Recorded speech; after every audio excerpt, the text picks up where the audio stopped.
ബഹുമാനമുള്ള കാരണവന്മാരെ, സഹോദരി സഹോദരന്മാരെ, വളരെ സന്തോഷം തോന്നുന്ന ഒരു സമയത്താണ് നമ്മളിവിടെ ഒരുമിച്ച് ചേർന്നിട്ടുള്ളത്. കരിച്ചാറ സ്വദേശിയായിട്ടുള്ള സുഹൃത്ത് സമീറും ഈ നാട്ടുകാരനായ സെയ്ദ് അബൂബക്കർ സാഹിബിന്റെ മകൾ ഹിസാനയും തമ്മിലുള്ള ഇസ്ലാമിലെ ഏറ്റവും മഹത്തരമായ നിക്കാഹിന്റെ വേളയിലാണ് നമ്മളുള്ളത്. ഇവിടെ നമുക്ക് ചെയ്യാനുള്ള ഏറ്റവും വലിയ ദൗത്യം എന്നുള്ളത് അവർക്ക് ബറക്കത്തിന് വേണ്ടി പ്രാർത്ഥിക്കുക എന്നതാണ്.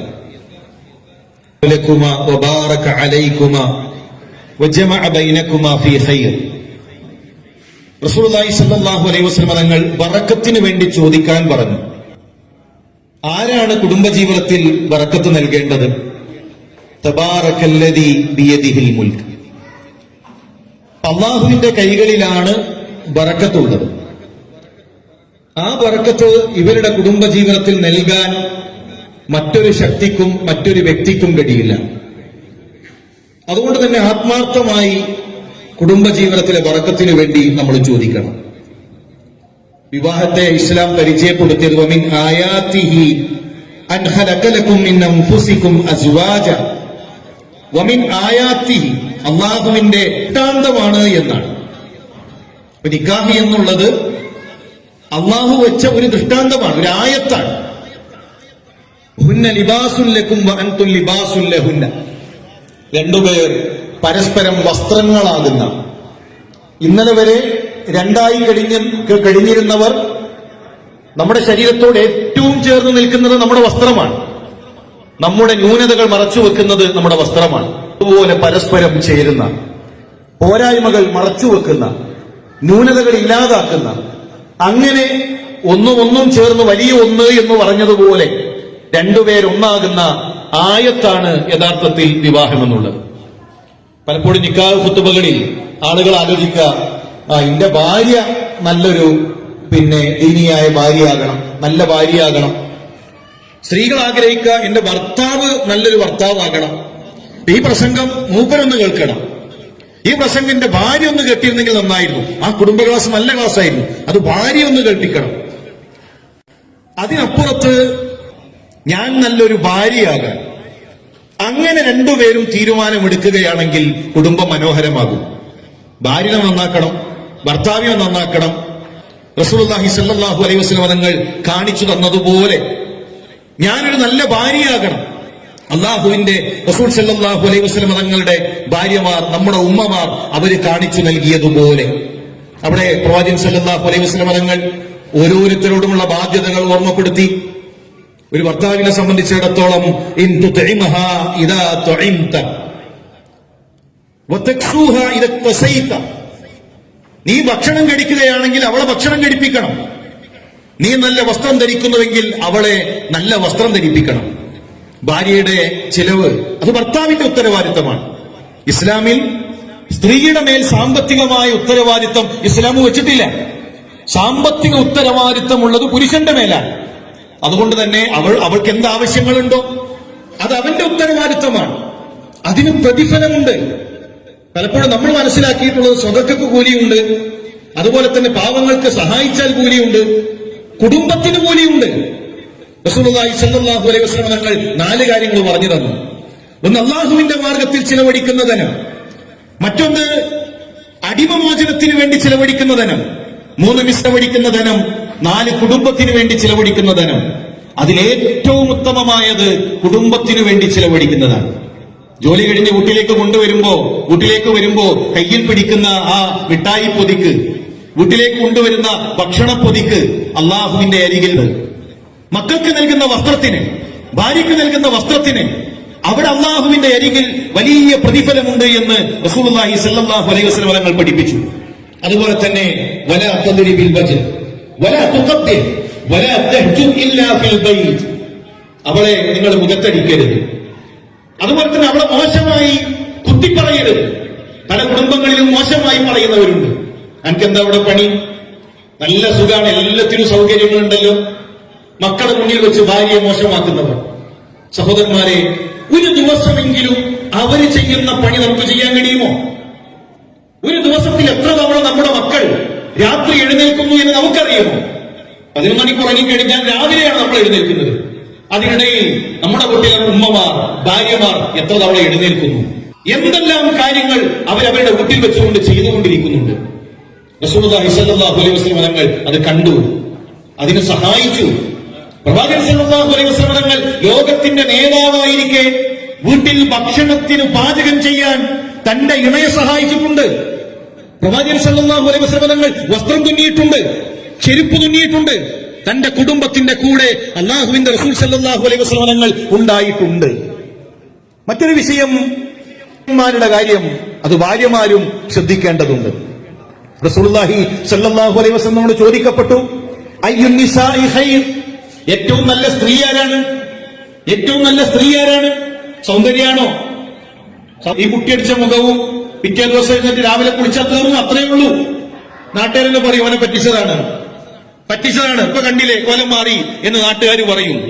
സൗന്ദര്യമല്ല, ഏതെങ്കിലും ആ രൂപത്തിലുള്ള മേക്കപ്പുകളല്ല. അല്ലാഹുവിന്റെ റസൂൽ സല്ലല്ലാഹു അലൈഹി വസല്ലം തങ്ങൾ പറഞ്ഞു കൊടുത്തു, അല്ലതി തുസുറുഹു ഇദാ നദറ, അവളെ നോക്കിക്കഴിഞ്ഞാൽ നിനക്ക് സന്തോഷം ഉണ്ടാകും.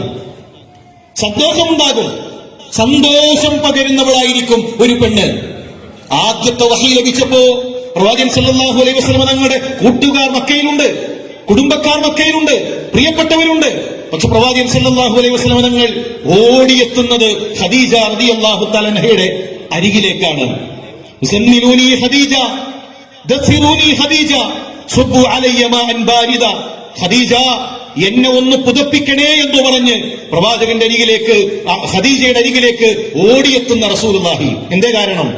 ഏത് സങ്കടവും ഏത് പ്രയാസവും ഖദീജ റളിയല്ലാഹു തആല അൻഹയുടെ അരികിലെത്തിയാൽ ഇല്ലാതായി തീരും. സന്തോഷം പകരണം. വീട്ടിലേക്ക് വരുമ്പോൾ ഏറ്റവും മാന്യമായി അവരെ സ്വീകരിക്കണം. ഇദാ അമറ തുതീഉഹു ഇദാ അമറ. നല്ല പെണ്ണെന്ന് പറഞ്ഞാൽ അനുസരിക്കും, അനുസരണ ഉണ്ടാകും. ില്ല കാഴ്ചകളിലൂടെ മനസ്സിലാക്കും. ലോകത്തിന്റെ പ്രവാചകൻ സല്ലല്ലാഹു അലൈഹി വസല്ലം തങ്ങൾ മരണശയ്യയിൽ കിടക്കുന്നു. അബൂബക്കർ റളിയല്ലാഹു തആലയുടെ മകൻ അവിടേക്ക് വരുന്നുണ്ട്. പ്രവാചകൻ സല്ലല്ലാഹു അലൈഹി വസല്ലം തങ്ങളുടെ കണ്ണ് അറാഖിന്റെ കൊള്ളിയിലേക്കൊന്ന് പോയപ്പോ ആ നോട്ടത്തിലൂടെ നമ്മുടെ ഉമ്മ വായിച്ചെടുത്തു, എന്റെ പ്രവാചകൻ മിസ്വാക്ക് ചെയ്യാൻ ഉദ്ദേശിക്കുന്നുണ്ട്. പറഞ്ഞിട്ടില്ല, കൽപ്പിച്ചിട്ടില്ല, ഒരു നോട്ടം മതിയായിരുന്നു.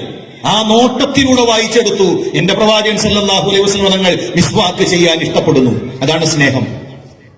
പറയാതെ അറിയും, ഇത് ഇഷ്ടമാണ് എന്റെ ഭർത്താവിന്, ഇത് ഇഷ്ടമല്ല എന്റെ ഭർത്താവിന്, അതുകൊണ്ട് ഞാനത് ചെയ്യാൻ പാടില്ല. ആയിഷ റളിയല്ലാഹു തആല അൻഹ കടിച്ചു പദം വരുത്തി. ഏറ്റവും മനോഹരമായി പ്രവാചകൻ സല്ലല്ലാഹു അലൈഹി വസല്ലം തങ്ങളെ ഒരുക്കുന്നത് ഹദീസിൽ കാണാം. തണുത്ത വെള്ളം കൊണ്ട് അല്ലാഹുവിന്റെ റസൂൽ സല്ലല്ലാഹു അലൈഹി വസല്ലം തങ്ങളുടെ ശരീരം തുടയ്ക്കുന്നത് ഹദീസുകളിൽ കാണാൻ സാധിക്കും. അതുപോലെ തന്നെ സാമ്പത്തികമായി ആ പെണ്ണ് പ്രയാസപ്പെടുത്തുക. ഇന്ന് പല കുടുംബങ്ങളിലും പുരുഷന്മാർ പ്രയാസപ്പെടുന്നുണ്ട്. അസർ നമസ്കാരം കഴിഞ്ഞ് പള്ളിയില് ഒരു മധ്യവയസ്കൻ ഇരുന്ന് കരയാണ്. എന്താണ് കരയുന്നത് എന്ന് ചോദിച്ചപ്പോ, നിസ്കാരം കഴിഞ്ഞ ആളുകളൊക്കെ പള്ളിയിലുണ്ട്, പക്ഷെ അയാൾ തേങ്ങി കരയാണ്. അദ്ദേഹം പറഞ്ഞത്, ഞാൻ ഗൾഫിലായിരുന്നു, നല്ല സമ്പത്തുണ്ടായിരുന്നു, ഉള്ള കാലത്തെല്ലാം കൊടുത്തിട്ടുണ്ട്, ഇപ്പോ പ്രയാസമാണ്. പക്ഷെ എന്റെ പ്രയാസം തിരിച്ചറിയാൻ 20 കൊല്ലം എന്റെ കൂടെ കഴിഞ്ഞ എന്റെ ഭാര്യയ്ക്ക് കഴിയുന്നില്ല. എന്റെ സങ്കടങ്ങൾ മനസ്സിലാക്കാൻ ഞാൻ കഷ്ടപ്പെട്ടു പോറ്റി വളർത്തിയ എന്റെ മകൾക്ക് കഴിയുന്നില്ല. അവര് കുറ്റപ്പെടുത്തിക്കൊണ്ടേയിരിക്കുന്നു എന്നാണ്. എത്രയോ പ്രവാസികളെ അവിടെ പിടിച്ചു നിർത്തിയിട്ടുള്ളത് കുടുംബാണ്.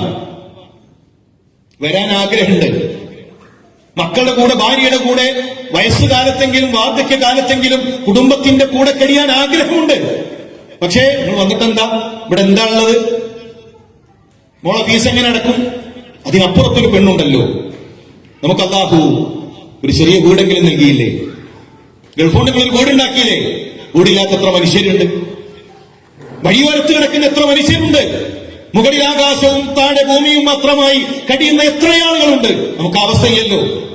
അതിനും അപ്പുറത്ത് വിശപ്പ് സഹിക്കാൻ കഴിയാതെ, വേദന സഹിക്കാൻ കഴിയാതെ ആശുപത്രി വരാന്തകളിൽ കഴിയുന്ന, മരുന്നു മടക്കുന്ന റൂമുകളിൽ കഴിയുന്ന എത്ര മനുഷ്യരുണ്ട്. നമുക്ക് നൽകിയ അനുഗ്രഹം എത്ര വലുതാണ്. ഈ വീടില്ലേ, നിങ്ങൾ വരും, ഇവിടെ നമുക്കുള്ളത് കൊണ്ട് കഴിയാം എന്ന് പറയുന്ന ഒരവസ്ഥയിലേക്ക് സഹോദരിമാരെത്തണം.